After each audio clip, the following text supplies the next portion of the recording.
I give in to the lesser fight? My body aches to be satisfied. My weakness comes and goes. My weakness comes and goes. Salam Planter Indonesia, Assalamualaikum warahmatullahi wabarakatuh. Di malam hari yang berbahagia ini, izinkan The Brondol merangkum ada 5 pertanyaan yang masuk lebih daripada 1 kali di WA The Brondol. Dan ternyata pertanyaan ini sangat bagus sekali ketika saya harus rangkum di dalam pertanyaan pupuk minggu ini di part yang ketiga.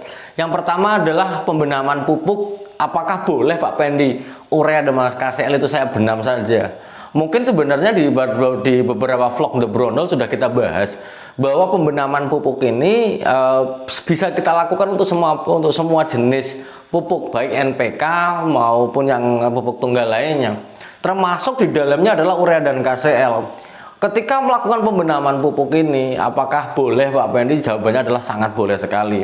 Terutama adalah di daerah-daerah yang agak miring, di mana aliran permukaan akibat air dari hujan adalah cukup deras, yang mana bahwa ketika kita pupuk akan berpotensi untuk membawa pupuknya dalam aliran air yang ada di ladang kita. Sehingga ketika pembenaman, namun di dalam pembenaman ini bukan hanya dibendam dalam bentuk coakan seperti ini dicangkul, tapi bagusnya adalah dia dalam bentuk memanjang, tetap ditaburkan, tidak menumpuk begitu saja. Sehingga bahwa ketika kita melawan pupuk urea dan KCL di dalam pembenaman tetap akan cepat larut. Namun satu hal yang ingin saya jelaskan kembali lagi, bahwa pembenaman pupuk ini ketika pupuk dibenam, maka ketika diserap oleh tanaman harus larut dulu. Sehingga memang kembali lagi, pupuk ini harus larut dulu baru bisa diserap oleh tanaman kelapa sawit.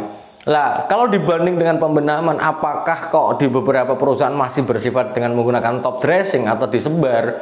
Artinya karena akar kelapa sawit itu adalah bersifat dangkal dan menyebar, di mana kedalaman serap yang otomatis adalah 0 sampai 30 cm. Sehingga hal inilah yang menyebabkan alasan beberapa perusahaan masih melakukan pemupukan dengan menggunakan sistem top dressing atau disebar begitu saja. Kemudian yang kedua adalah masih ada yang bertanya mengenai KCL palsu. Sekali lagi para planter dan para petani semua, hati-hati jangan tergoda oleh pupuk yang harganya di bawah standar. Karena bahwa KCL hari ini adalah di atas 400, 450 sampai 500 ribu, sangat tergantung dari mereknya. Sehingga kita tidak bisa tergoda oleh pupuk yang harganya di bawahnya, misalnya 275, 250, bahkan 300 ribu saja masih palsu.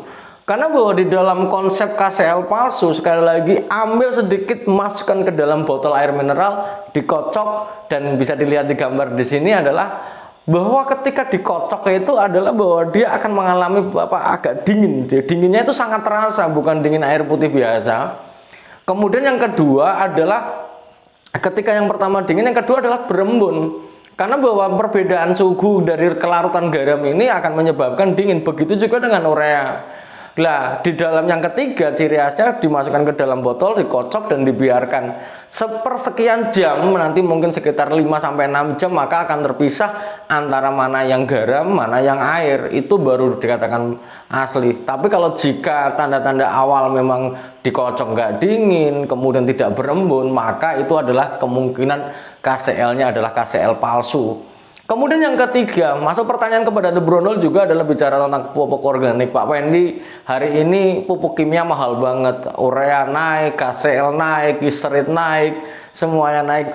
Pupuk organik atau pupuk kimia ya Pak Pendi? Justru malahan pupuk organik ini sebenarnya harganya juga mahal kalau kita harus beli. Di dalam konsep pemupukan kelapa sawit, bahwa tidak bisa memilih organik saja atau kimia saja. Akan jauh lebih bagus memang ada kombinasi antara organik dan kimia ini, di mana pupuk organik ini adalah membantu ya, ini akan membantu struktur tanah kita menjadi lebih bagus. Ini akan membantu struktur akar ya, perakarannya akan sangat-sangat bagus sekali ketika dengan menggunakan pupuk-pupuk organik ini. Karena apa? Bahwa pupuk organik pasti akan memperbaiki struktur tanahnya. Misalnya tanah liat yang berat, yang kalau kering keras banget, ketika dikasih dengan pupuk organik, tambahan bahan organik, maka strukturnya akan berubah menjadi jauh lebih bagus. Kemudian pupuk kimia kenapa nggak bisa kita tinggalkan? Bukan Pendi itu anti organik, bukan. Saya suka organik ketika jumlahnya banyak dan tercukupi, dan secara skala biaya masih masih terjangkau. Namun ketika kita meninggalkan kimia, ada nggak pupuk organik dalam jumlah yang banyak itu? Sekarang bahwa kandungan pupuk organik ini jauh di bawah kimia. Sebagai contoh, pupuk ayam dengan kandungan nitrogen tertinggi aja misalnya 3% dibandingkan dengan urea yang 46%. Sudah berapa kali lipat? Hampir 4 kali lipat. Kandungan 3% dibandingkan dengan 46%, sudah luar biasa, jauh banget, hampir ya 10 kali lipat, bahkan bisa sampai 15 kali lipat ya. Jadi memang jauh banget. Jadi memang pupuk kimia ini nggak bisa kita tinggalkan. Jadi ketika ada keduanya jauh lebih bagus. Maka mengutip dari konsep pemupukan dari guru saya, bahwa konsep pemupukan harus ada organiknya untuk memperbaiki struktur tanah yang yang akan kita lakukan pemupukan. Kemudian nomor 4 ada nih, Pak Pendi, saya salah, harusnya kok rekomendasinya dolomit, saya belinya kapur pertanian.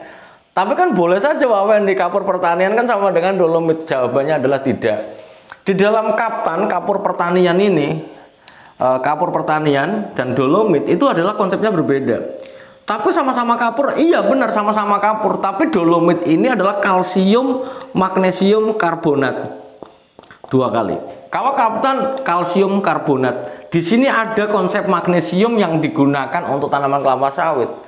Kalau kaptan ini digunakan untuk misalnya menaikkan pH lahan kita, mau bertanam di lahan yang cukup asam sekali, maka kita bisa menggunakan kaptan. Di dalam WA beliau di salah satu sahabat The Bruno mengatakan seperti ini, saya sudah pupuk kaptan Pak Pendi, saya salah beli kaptan, ternyata kapur pertanian atau kalsium karbonat ini, apakah saya harus pupuk dolomit lagi? Jawabannya adalah harus kita tambahi magnesium. Sebagai contoh, kalau kita pupuk kalsium karbonat di sini, kemudian ada RP, kemudian ada urea, ada KCl, lah maka fosfor, nitrogen, kalium, lah ini harusnya dolomit adalah magnesiumnya sebagai sumber magnesium, tapi di sini tidak ada magnesiumnya. Kalau kapur pertanian, jadi harus menambahkan pupuk magnesiumnya sehingga bahwa tanaman kita tidak terjadi defisiensi magnesium di waktu yang akan datang. Kalau kita tidak menambahkan magnesium di dalamnya, bisa dalam bentuk kiserit atau bisa bentuk dolomit, monggo saja, nggak ada masalah. Yang penting adalah tetap ada penambahan kadar magnesium ke dalam tanaman kita. Jangan sampai tidak. Kalau tidak ya menjadi masalah, karena kita nggak magnesium juga termasuk unsur hara yang diperlukan tanaman kelapa sawit dalam jumlah yang banyak. Kalau tidak ya tidak akan pasti akan mengalami defisiensi. Kemudian kalau kaptan ini memang murah ya. Jadi kalau di media pertanaman kelapa sawit, misalnya di di pembibitan, kalau kita dolomit ini sumber magnesiumnya, sementara di ketika kita di media tanam kelapa sawit, di media tanam kecambah kita tidak ada dolomitnya, ini yang akan menyebabkan tanaman kita setelah 3 bulan akan mengalami, atau bahkan di usia 2 bulan akan mengalami penguningan bagian bawah. Karena apa? Magnesium sudah mulai kurang. Apalagi di dalam tanaman yang sudah di main nursery. Kalau di main nursery wajib ada penambahan dolomit. Yang selalu saya sampaikan bahwa di dalam polybag yang ukurannya 40 x 50, dolomitnya adalah sekitar 40 gram per larbag per polybag yang agak besar. Kemudian pertanyaan yang kelima, Pak Wendy, ini ada serangan hama di pembibitan, kemudian pembibitannya kok ada yang agak kuning-kuning ya. Pertanyaannya, boleh nggak bahwa pupuk daun yang tak campur dengan saat pengendalian hama? Misalnya apalah? Misalnya di sini ada lambda sihalotrin,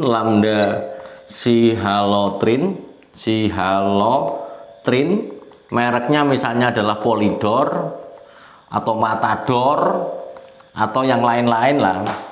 Kemudian pupuk daunnya bentuknya misalnya bisa Bivolan, bisa Gandasil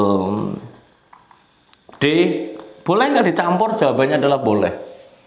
Jawabannya boleh saja. Namun tidak dibenarkan pupuk daun ini ataupun misalnya hama yang dicampur dengan bahannya perekat. Misalnya kita menggunakan misalnya kayak surfaktan itu tidak dibenarkan, karena bahwa pupuk daun ini akan terserap melalui daun bisa, karena memang sudah didesain baik volan atau ganda hasil D ini bisa masuk melalui stomata daunnya, sehingga kalau dicampur dengan misalnya dicampur dengan saat pengendalian hama boleh saja akan terserap juga, namun tidak dibenarkan ketika pencampurannya ini adalah adanya surfaktan, artinya dia tidak boleh lengket karena dia akan terserap ke dalam daun itu, jadi tidak boleh dicampur dengan perekat. Mungkin itu ada 5 pertanyaan yang saya rangkum pada kesempatan kali ini, dan mohon maaf mungkin di 1 minggu yang akan datang The Brondol tidak bisa begitu aktif karena sedang menjalankan tugas negara ke Medan, tapi insya Allah kalau konten tetap akan saya jalankan di saat malam, akan saya buat di saat di Medan. Mungkin itu aja dulu yang dapat saya sampaikan pada kesempatan di malam hari yang berbahagia ini. Semangat selalu petani kelapa sawit Indonesia, dan jangan segan-segan bertanya walaupun kadang-kadang The Brondol tidak menjawabnya, karena memang sangat banyak sekali pertanyaan yang harus saya ini, dan nanti akan saya buat pertanyaan pupuk ini sekali bikin konten pertanyaan pupuknya banyak. Dan terima kasih atas supportnya kepada The Brondol, dan semoga Allah memberikan kesehatan dan kebahagiaan tanpa syarat bagi kita semuanya. Terima kasih, salam planter Indonesia. Assalamualaikum warahmatullahi wabarakatuh.